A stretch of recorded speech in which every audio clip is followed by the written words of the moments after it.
Really excited about our opportunity this week in Las Vegas. Our guys have class today, class tomorrow, and they're really excited about heading out to Vegas and just the games that are in front of us. For us, this week is all about continuing to build on our identity of having a high level of what we call juice, which is just energy and talk and spirit, playing with the pace that we want on both ends of the basketball court, and then responding to whatever happens during the course of the game and even in between games. So we're going to really need to improve over the next few days in practice. Growth is very, very important during this time, and then we're going to have to improve coming out of our trip to Vegas regardless of the results. This is a terrific early season litmus test just to see where we are and where we need to get better. But I think for us, the first 4 games have been good in a lot of ways, just to shed some light in areas where we can grow, areas where we can be really, really good. And we've seen some guys step forward and show what they're capable of. On the offensive end, we want to continue to play with more pace. We want to space the floor better and better. We want to get high-quality shots every time down and give our guys a chance to step in and make those shots. Defensively, just playing with a level of urgency and pace in transition. In our pressure, in our half-court defense, playing in a stance, having our eyes on man and ball, and really talking are big points of emphasis for us, as well as getting our hands on the basketball. That's a big, big key. So excited about this game. Obviously North Carolina is one of the best programs and teams in the country, and it'll be a great opportunity for our guys. Questions, please. You mentioned offensively doing things like spacing and things like that, improving there. You guys spent so much time on that this offseason and the preseason. Are you ahead of where you thought you would be? Are you behind where you thought would be in terms of the on-court results for offense? I think our guys, it's continuing to evolve. Dustin, I think we've done a good job creating high-quality shots. Obviously, haven't made as many of them as we want to. The floodgates opened in the second half the other day, which was great to see.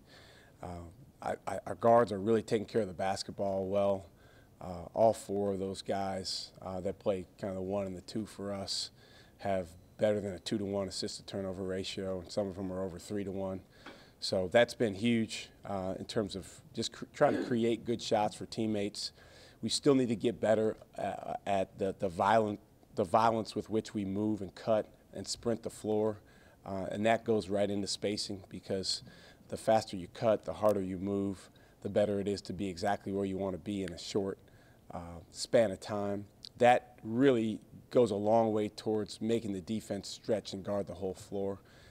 So I don't think I would say that we're ahead of where we want to be or behind. I think we need to continue emphasizing those things.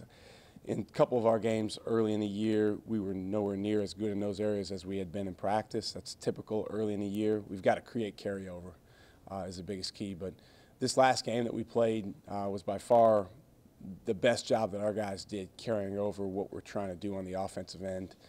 And it was challenging in that they were throwing a lot of different defenses at us, but our guys did a good job.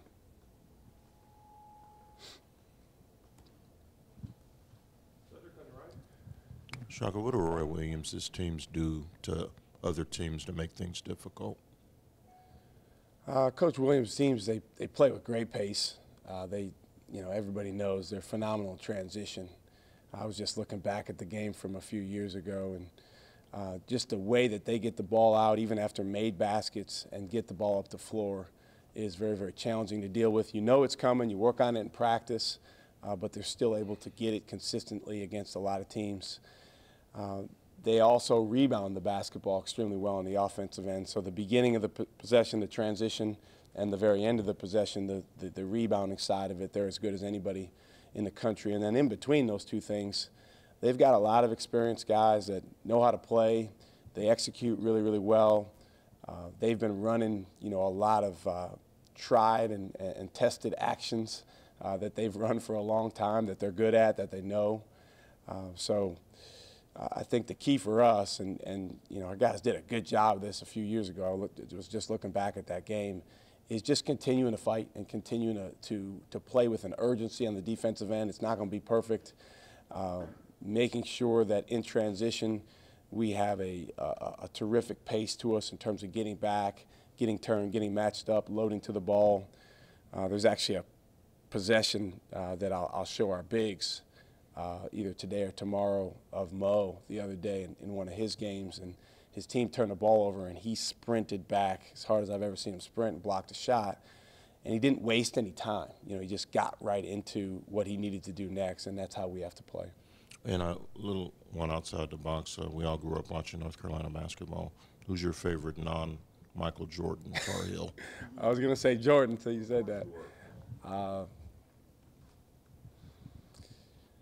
I'll give you one that, you know, probably you wouldn't maybe think of, but I'd say Shamond Williams, just because he's a friend of mine. I've got to know him some over the years, and he's just a consummate North Carolina tough, hard-nosed, great shooter. Went to 3 Final Fours, but I grew up as a big Dean Smith fan and just following the program. I remember when I was a graduate assistant, 22 years old, I didn't really realize how everything worked in coaching. So I wrote him a letter, and he wrote me back. So that made me even more of a Carolina fan. But they've had so many great guys over the years, and obviously Coach Williams is one of the very best in our profession. You know, Shaka, in all 4 games, including Friday night, the first half, the spacing seems good and the offense seems good. They just missed a shot.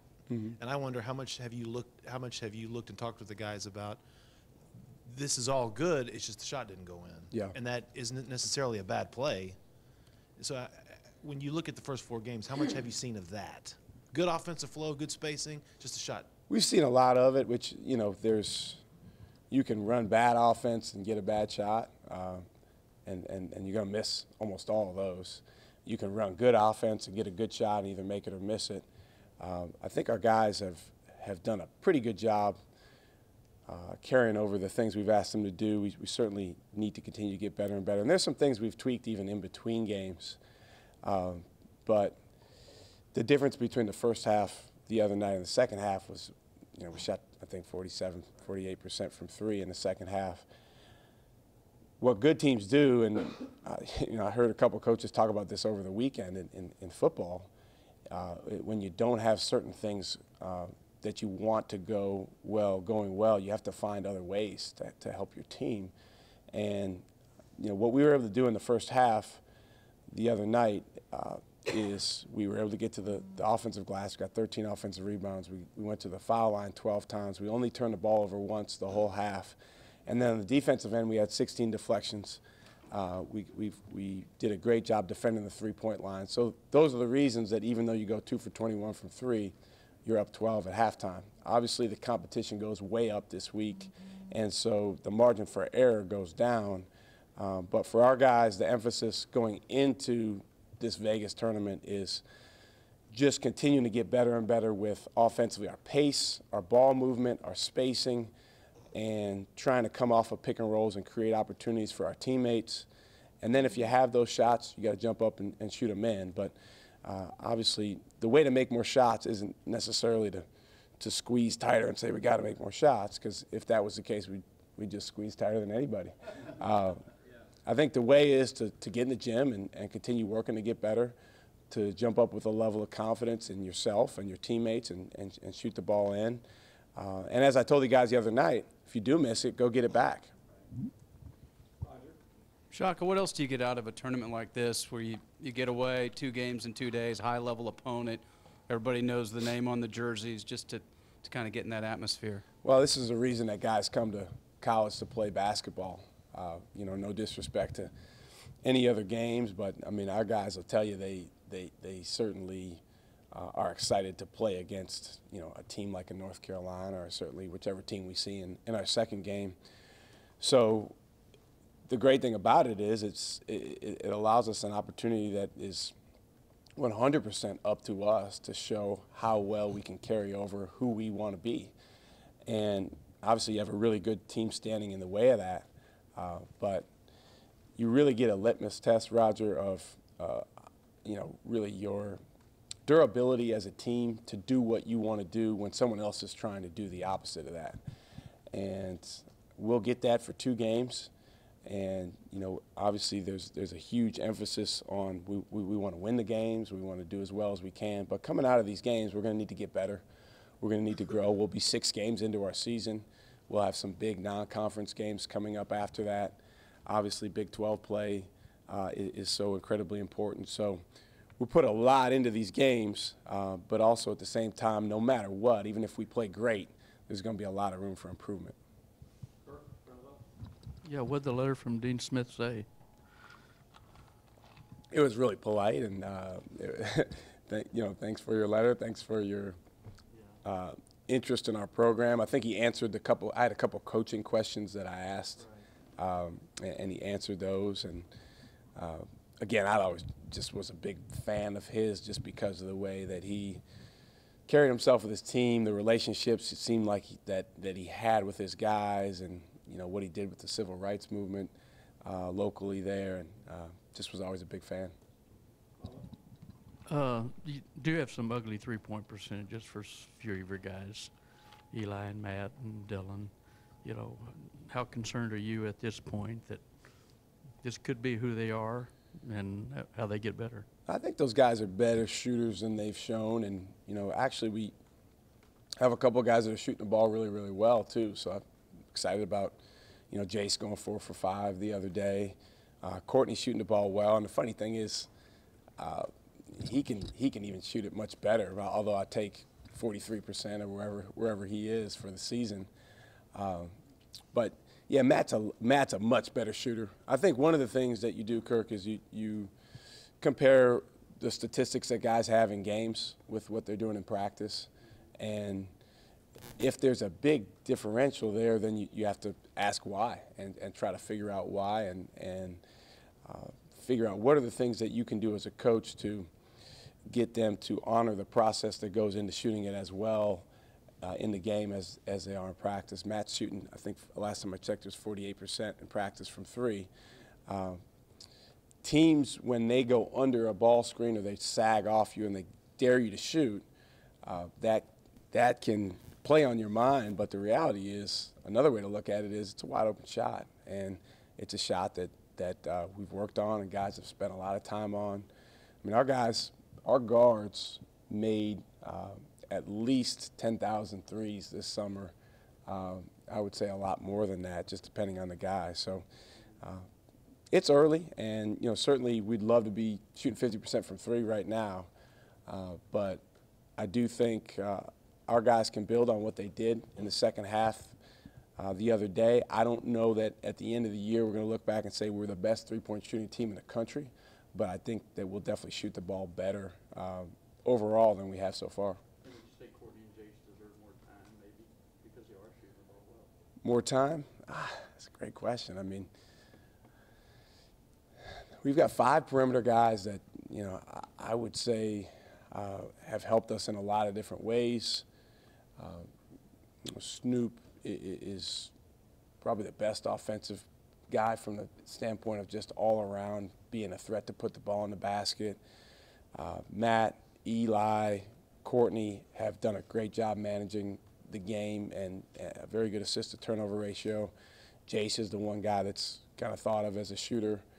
He doesn't do as much as those other guys outside of shooting. He needs to continue to get better at that. So all those things are factored in, offensive end, defensive end.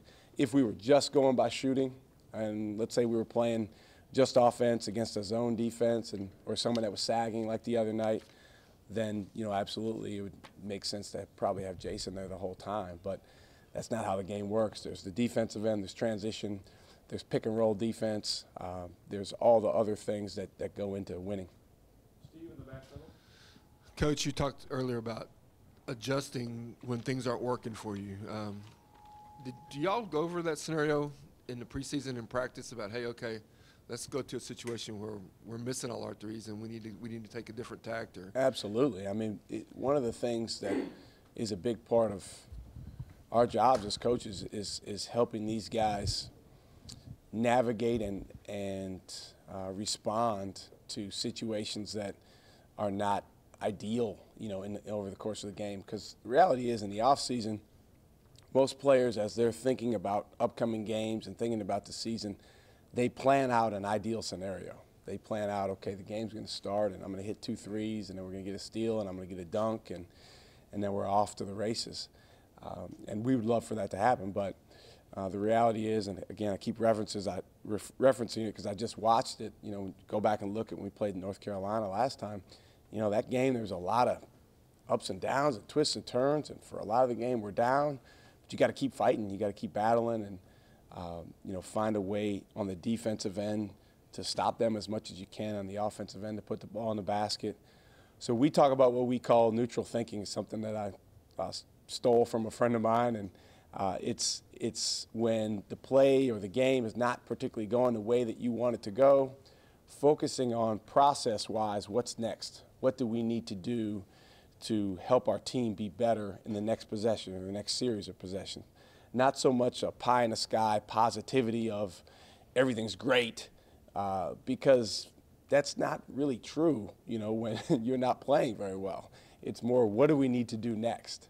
And a very, very systematic approach towards what is our game plan and what do we want to do against these guys. And to our guys' credit, they did a really nice job of that in the first half the other night, and that's what allowed us to have a 12-point lead at halftime and then play the way we did in the second half. Now you're playing against a top 10 team in the country and whoever will play in the second game, so you're going to have to do that even better.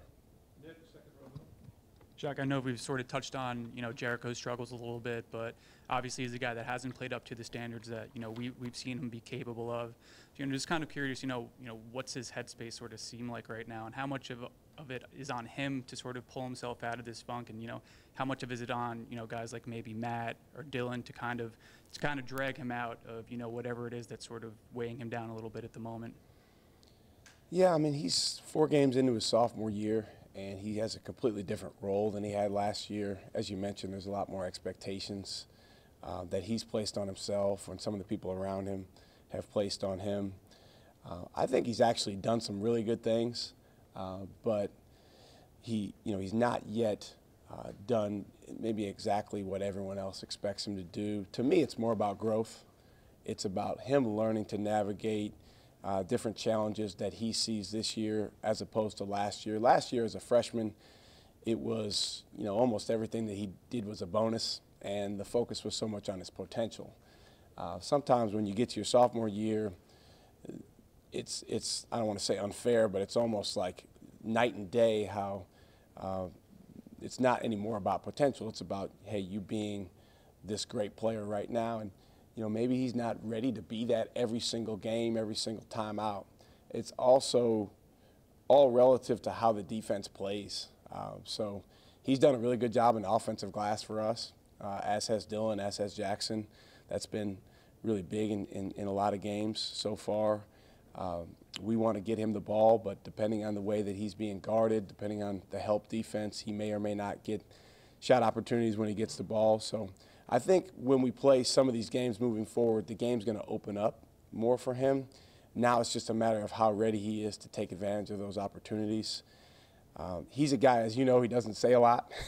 So, we spend a lot of time in communication where, I'm trying to maybe pull some things out of him in terms of how he's feeling and, what he thinks he needs to do and what he thinks his teammates needs to do.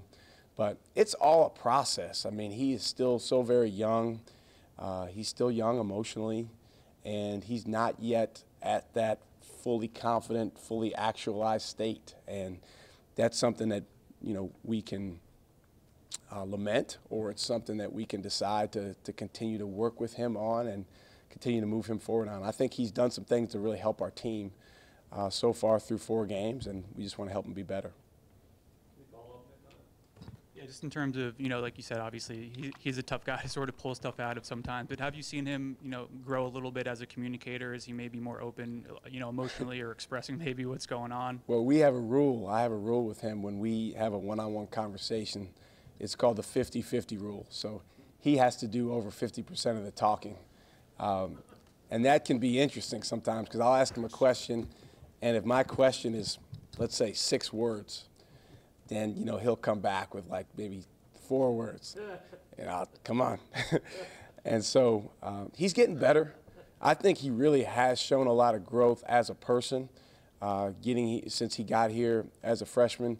But again, it takes time. And for him, he has to continue to learn to be more comfortable being uncomfortable. And that doesn't always come easily for guys that, maybe through high school and even before that had a comfort zone that they always really stayed in. This year, obviously, it's a lot more of a, hey, you got to get outside of your comfort zone year than last year was for him. That's just not a necessity. Yeah, Shaka, when you see Jace having a second half like he did against the Citadel, how much do you find yourself kind of trying to breathe confidence into him, just to, kind of feed his psyche, say, hey, keep going, keep firing away? He's really capable. I mean, I'd say one of the top 3 shooters I've ever coached. And the best shooter I ever coached shot a lot of blanks for his first 2 years of his career. And then his 3rd and 4th year, he set records, and now he's in the NBA. So sometimes, to your point, it takes time mentally. The guy I'm referencing, Troy Daniels, he was a great shooter when he was a freshman. He just didn't make shots. Then his sophomore year, he started to a little bit and got hurt.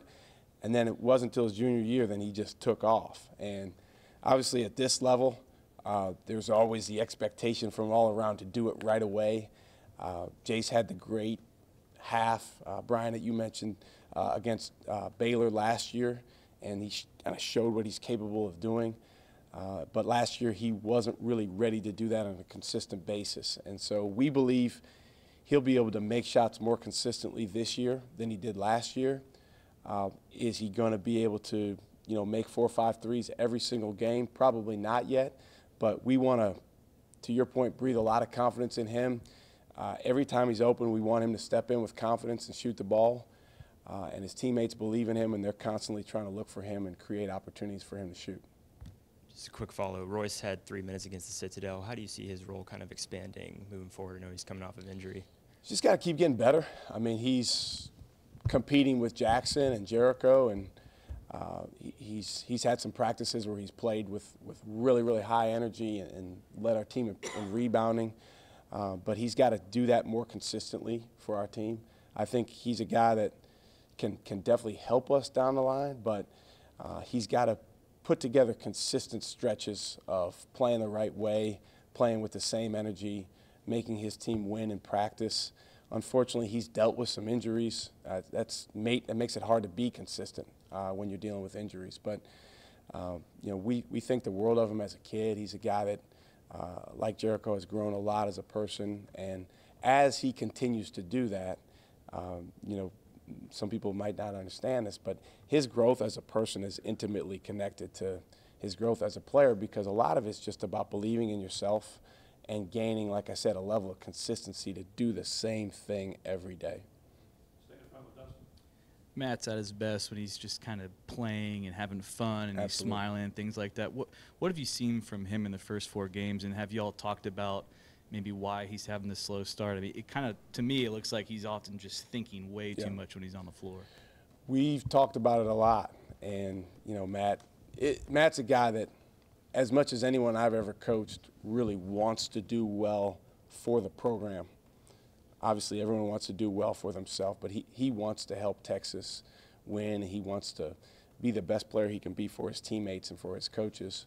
I actually thought he showed some real signs in the Citadel game, even though it wasn't necessarily offensively a great game for him. But to your point, he plays way better when he's playing with joy and happiness and an instinctive quality about him. In Louisiana Monroe game, to some extent against Arkansas, he had a real heaviness about him. Again, going from freshman year to sophomore year, a lot of times sophomores feel like, hey, I'm just going to pick up where I left off and even better, and can continue on this trajectory.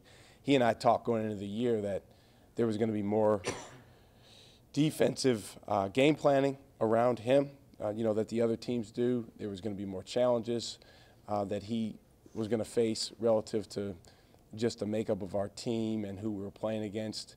And so now he's learning to navigate that. But I did think he showed some real signs of playing the right way, which is huge in the Citadel game, sharing the basketball. You know, probably the biggest thing that might weigh on his mind right now is making open shots. He's spent a lot of time working on that. Like I said, he shot the ball well in practice, so we're going to continue to put confidence in him, and I believe he's going to start knocking them down. Do you see Will Baker as a one-and-done guy, and how does he see himself? You have to ask him that. I think he's a guy that, as I said last week, he has a very, very unique offensive skill set, Kirk. Just for someone that size, he has a really good touch around the basket, and then he also can step away from the basket and shoot, pass, and even handle the ball some. So whenever bigs have those type of unique abilities, you know, you certainly don't put it past them to get people's attention, you know, even before they get to college, and get the attention of people at the highest level. That being said, you know, like any other incoming player, you know, he's going to have a real adjustment to make. He's going to have to learn to handle the physicality of the game and the pace of the game, the speed of the game. And you guys saw how even with Mo and Jarrett early in their freshman years, that was a struggle and a challenge for them.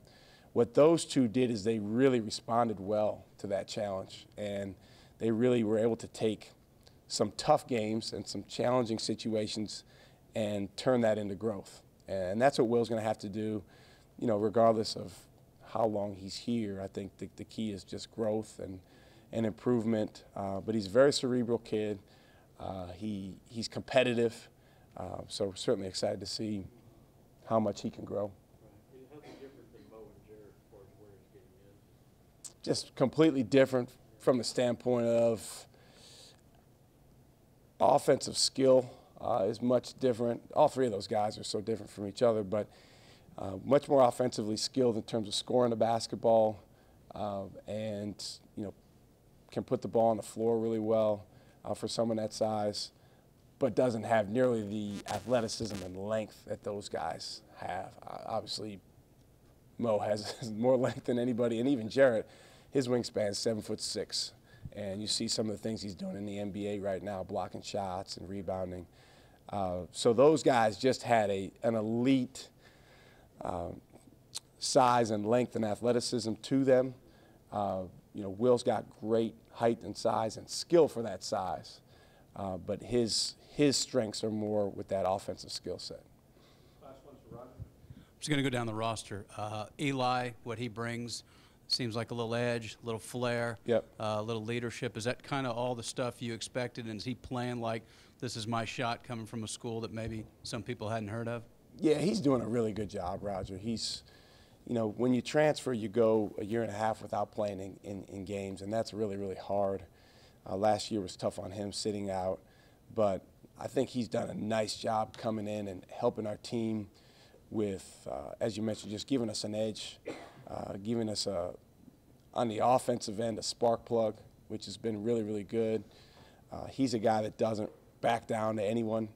You know, he and I have a great relationship, but sometimes we'll go at it. But I like having a guy like that has a real spirit and edge about him. You mentioned leadership. He's very well liked by his teammates. He does a great job spending time with different guys on the team, almost to a man. If you ask the guys on our team, they would say that Eli is one of the main strong relationships that they have on our team. So we're really fortunate to have him here and happy with what he's doing so far. That being said, I think he can play even better.